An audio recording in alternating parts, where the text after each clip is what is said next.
நாளைக்கான வீடியோ தாங்க வந்திருக்கு. வீடியோ வந்து சூப்பரா இருந்துச்சு அப்படின்னு தாங்க சொல்லணும். அன்னைக்கு பார்த்தோம்னா, அந்த குழந்தைய திருடுனால அவன் வந்து குழந்தைய தேடியே வந்துட்டாங்க அப்படின்னு தாங்க சொல்லணும். நம்ம இந்திரா கௌதம் வந்து என்னடா யார் வீட்டு குழந்தை யார் தேடி வரீங்க அப்படிங்கிற மாதிரி சொல்லி அடி வெளுத்து அனுப்பிட்டாங்க அப்படின்னு தாங்க சொல்லணும். அதெல்லாம் பார்க்குறதுக்கு நம்ம சேனலை மட்டும் மறக்காமல் லைக் அண்ட் சப்ஸ்கிரைப் மட்டும் பண்ணிடுங்க. ஃபஸ்ட்டு எடுத்தோடனே நம்ம இந்திரா இருக்காங்கல்ல, இந்திரா வந்து அக்கா இது உன் குழந்தை தான்க்கா, இந்த குழந்தைய வந்து நீ தான்க்கா பெற்றெடுத்த அப்படிங்கிற மாதிரி சொல்கிறாங்க.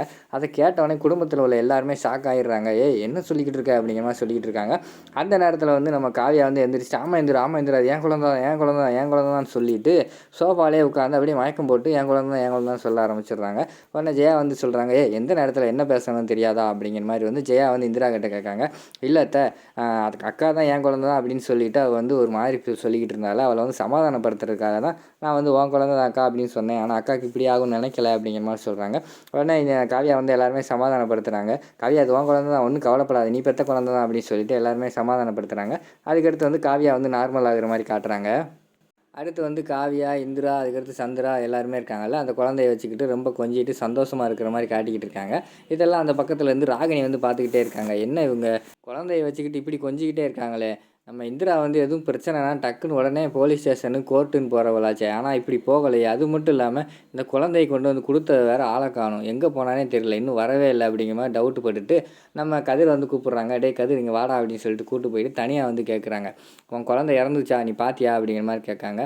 ஆமாம் சித்தி நான் பார்த்தேன் அப்படிங்கிற மாதிரி சொல்கிறாங்க. யார் யார் பார்த்தீங்க அப்படின்னு கேட்டவொடனே நானும் கௌதம் தான் பார்த்தேன், அதுவும் நான் டென்ஷனில் வேறு இருந்தேன். அன்றைக்கி அப்பாவும் அம்மாவும் என்னை பயங்கரமாக திட்டிக்கிட்டு இருந்தாங்க, நான் பயங்கரமான டென்ஷனில் இருந்தேன், அதனால் சரியாக கூட குழந்தைய கவனிக்கலை, ஆனால் பார்த்தேன் ஒரு கவரில் மடிச்சிருந்த மாதிரி இருந்துச்சு அப்படிங்கிற மாதிரி சொல்கிறாங்க.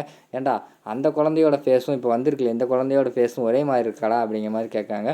என்ன சித்தி கேட்குறீங்க, நானே டென்ஷனில் இருந்தேன்னு சொல்லிக்கிட்டு இருக்கேன், சரியாக கூட கவனிக்கலைன்னு சொல்லிக்கிட்டு இருக்கேன், இறந்த குழந்தை எப்படி உயிரோட வரும், பேசாமல் இருங்க சித்தி அப்படிங்கிற மாதிரி சொல்லிட்டு அவர் அந்த இடத்த விட்டு போயிடுறாங்க. அடுத்து வந்து அன்றைக்கி காலையில் வந்து எலெக்ஷனில் நிற்கிறார்ல கௌதம், அதனால் ஓட்டு கேட்குறது கிளம்புற மாதிரி காட்டிக்கிட்டு இருக்காங்க. அப்போ இந்த நேரத்தில் வந்து நம்ம இந்திரா வந்து கௌதம் ஒரு நிமிஷம் இருந்தால் டீ சாப்பிட்டு போ அப்படின்னு சொல்லிட்டு டீ போட்டு கொடுக்காங்க. டீ குடிச்சிட்டு அதுக்கடுத்து அவருக்கு வந்து வாட்டர் பாட்டிலில் தண்ணி கூல்ட்ரிங்க்ஸ் எல்லாம் கொடுக்காங்க. வெயிலில் ரொம்ப நேரம் அலைய வேண்டியிருக்கு கௌதம் ஓட்டு கேப்பையில், அதனால் வந்து நீ அப்பப்போ அந்த கூல்ட்ரிங்க்ஸு எல்லா வாட்டர்லாம் குடிச்சிக்கோ அப்படிங்கிற மாதிரி சொல்லிவிட்டு அவருக்கு வந்து ஒரு பேக்கில் வச்சு கொடுத்து அனுப்புகிற மாதிரி காட்டுறாங்க. அந்த நேரத்தில் வந்து வெளியிலேருந்து ஒருத்தர் வராரு.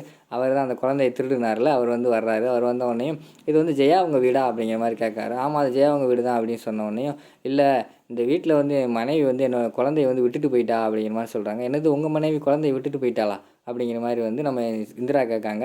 ஆமாம் இன்றைக்கி காலையில் இங்கே தான் வந்து வேலைக்கு சேர்ந்தேன்னு சொன்னான், அவள் வந்து இது ரீசார்ஜ் பண்ணுறதுக்காக வெளியில் போன இடத்துல வந்து அவள் கிறுகிறுன்னு வந்து மயங்கிட்டா.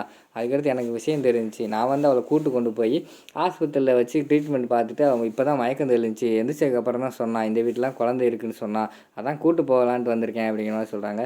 ஓ அப்படியா, இது உங்கள் குழந்தையா அப்படின்னு சொல்லிட்டு கௌதம் வந்து சட்டையை பிடிச்சிட்டு கன்னத்தில் பலார் நிறைய ஆரம்பிச்சிடுறாங்க. ஏன்டா சொல்கிறா உண்மையை சொல்கிறா, இது யார் குழந்தை, உன் குழந்தையா அப்படின்னு சொல்லிட்டு அடித்து கேட்க ஆரம்பிச்சிடுறாங்க. அந்த பக்கம் இதெல்லாம் கௌரி பார்த்துடுறாங்க. ஏதோ குழந்தைன்னு பேசுகிறாங்களே, குழந்தை விஷயத்தில் ஏதோ மர்மம் இருக்குது போலையே அப்படின்னு சொல்லிட்டு அவங்க அங்கே தூரத்தில் நின்று பார்த்துக்கிட்டு இருக்கிற மாதிரி காட்டுறாங்க. இந்திராவும் சேர்ந்து அடிக்க ஆரம்பிச்சிடுறாங்க. சொல்கிறா எங்கள் வீட்டு குழந்தையே வச்சுக்கிட்டு நீ வந்து உன் குழந்தைன்னு வந்து உரிமை கொண்டாடிக்கிட்டு இருக்கியா, சொல்கிறா குழந்தை யாரா திருட சொன்னது, இது யாருக்கு குழந்தை, யார்கிட்ட இருந்தது குழந்தை அப்படிங்கிற மாதிரி துருவி கேள்வி கேட்காங்க. அவன் அடி வாங்கிக்கிட்டே வந்து அம்மா இது என் குழந்தைதாம்மா, என் மனைவி தான் பெற்றெடுத்தா, அவள் வந்து தவம் இருந்து பெற்ற குழந்தைமா அப்படி இப்படின்னு பொய் சொல்லிக்கிட்டே இருக்கிற மாதிரி காட்டுறாங்க. டேய் திருப்பி பொய் சொல்லாதரா அப்படின்னு சொல்லிட்டு அந்த குழந்தை இருந்தவொடனே அடிச்சுக்கிட்டு இருக்காங்க. திடீர்னு ஒரு டயத்தில் பார்த்தா அவன் வந்து இவங்க 2 பேர்த்தையுமே தட்டி விட்டுட்டு ஓடி போயிடுறான். ஓடி போன உடனே என்ன இந்திரா தப்பிச்சு ஓடிட்டானே, அவனை விட மாட்டேன் அப்படின்னு சொல்லிட்டு கௌதம் வந்து பிடிக்க போகிறாங்க. ஆனால் இந்திரா வந்து விடு கௌதம் பார்த்துக்குருவோம், நீ தான் எலெக்ஷனுக்கு வேறு ஓட்டு கேட்க போகிறேல, நீ வந்து கிளம்பி போ, உனக்கு அதுதான் முக்கியம், அது மட்டும் இல்லாமல் அவங்க கூட எலெக்ஷனுக்கு வந்து ஓட்டு கேட்கறதுக்கு வந்து அன்றைக்கி உனக்கு சப்போர்ட் பண்ணவங்கலாம் வருவாங்களா அப்படிங்கிற மாதிரி இந்திரா கேட்காங்க. கண்டிப்பாக அவங்க வருவாங்க, அவங்க கூட தான் நான் போய் ஓட்டு கேட்க போகிறேன் அப்படிங்கிற மாதிரி சொல்கிறாங்க. சரி நீ பார்த்து போயிட்டு வா அப்படின்னு சொல்லிட்டு அனுப்பி வச்சிடறாங்க. அடுத்து இந்த பக்கம் ராமச்சந்திரன் வந்து வீட்டில் ஈவினிங் வந்து ஃபோன் பேசிக்கிட்டு இருக்கிற மாதிரி காட்டிக்கிட்டு இருக்காங்க. அவருக்கு வந்து ஒரு ஃபோன் வருது, இன்றைக்கி சாயங்காலம் மீட்டிங் வச்சுருக்கோம் அப்படிங்கிற மாதிரி சொன்னோன்னே சரி சார் எங்கள் குடும்பத்தோடு வந்துடுவோம் அப்படிங்கிற மாதிரி சொல்லிக்கிட்டு இருக்காங்க. அடுத்து வந்து விஷயத்தை வந்து ராமச்சந்திரன் வந்து ஜெயா கிட்ட சொல்கிறாங்க. ஜெயா நாம் வந்து எலெக்ஷனில் நிற்கிறோம்ல, அதனால் எலெக்ஷன் கமிட்டியிலேருந்து ஒரு பார்ட்டி மாதிரி வச்சுருக்காங்க, அது நம்மளோட கெஸ்ட் ஹவுஸில் தான் நடக்குது, நம்ம எல்லாருமே கண்டிப்பாக போயிட்டு வரணும் அப்படிங்கிற மாதிரி சொல்கிறாங்க. அதுக்கு என்னங்க போயிட்டு வந்துடுவோம் அப்படிங்கிற மாதிரி வந்து ஜெயா சொல்கிறாங்க. உடனே அந்த இடத்துல வந்து நம்ம கேமா வந்து சொல்கிறாங்க, அத்தை நான் வரல அத்தை, நீங்கள் போயிட்டு வாங்க, என் ஹஸ்பண்ட் இல்லாமல் வர ஒரு மாதிரி இருக்குது, அது மட்டும் இல்லாமல் எனக்கு ட்ராவலிங் கொஞ்சம் கிறுகிறுன்னு வருது, அன்றைக்கே எனக்கு கிறுகிறுன்னு வந்துருச்சு அப்படிங்கிற மாதிரி சொல்கிறாங்க. அடுத்து இந்திராவும் சொல்கிறாங்க, ஆமாம் அத்தை அன்றைக்கி கோயிலுக்கு போகும்போது கூட கேமா அன்றைக்கி வந்து கொஞ்சம் ஒரு மாதிரி கிறுகிறுன்னு வந்துருச்சு, அதனால் அவங்க இங்கேயே இருக்கட்டும் அப்படிங்கிற மாதிரி சொல்லிடுறாங்க. சரிங்கம்மா நீ வேணா இங்கே இரு அப்படிங்கிற மாதிரி வந்து ஜெயா சொல்கிறாங்க. அதுக்கடுத்து வந்து நம்ம கதிர் சொல்கிறாங்க, ஆமாம் நீங்கள் இங்கேயே இருங்க அதான் சரியாக இருக்கும், காவியாவை பார்த்துக்க கரெக்டாக இருக்கும் அப்படிங்கிற மாதிரி சொல்கிறாங்க. காவியா நானும் வருவேன், என் பையனோட நானும் வருவேன் அப்படிங்கிற மாதிரி காவியா சொல்கிறாங்க. ஏய் நீ எங்கே வர்ற, அதுவும் நம்ம பையனா, இவன் யாரையோ வச்சுக்கிட்டு நம்ம பையன் சொல்லிக்கிட்டு இருக்க, நீ எல்லாம் வேண்டாம் அப்படிங்கிற மாதிரி வந்து கதிர் சொல்கிறாங்க. நான் வருவேன், நான் வந்தால் தான் நான் குழந்தையோட வருவேன், கண்டிப்பாக வருவேன் அத்தை, என்னத்தை இப்படி சொல்லிக்கிட்டு இருக்காங்க அப்படிங்கிற மாதிரி சொல்லிகிட்டு இருக்காங்க. உடனே ஜெயா வந்து சரி வரட்டும் விடுறா அப்படிங்கிற மாதிரி சொல்கிறாங்க. குழந்தையெல்லாம் வரக்கூடாது, நீ வந்தால் நீ மட்டும் வா அப்படிங்கிற மாதிரி வந்து நம்ம கதிர் சொல்கிறாங்க. இல்லை அப்போனா நானும் வரல அப்படிங்கிற மாதிரி சொல்லிவிட்டு நம்ம காவியா சொன்னோடனே நம்ம கௌதம் வந்து சொல்கிறாங்க, அண்ணி வாங்க அண்ணி வந்தால் தான் உங்களுக்கும் கொஞ்சம் ரிலாக்ஸாக இருக்கும், வீட்டுக்குள்ளே இருக்கீங்களே அப்படிங்கிற மாதிரி சொல்கிறாங்க. சரின்னு சொல்லிவிட்டு ஜெயாவும் சொல்லிடுறாங்க, சரி வரட்டும் குழந்தையோட வரட்டும் ஒன்றும் பிரச்சனை இல்லை அப்படிங்கிற மாதிரி அவங்க சொல்கிற மாதிரி காட்டிக்கிட்டு இருக்காங்க.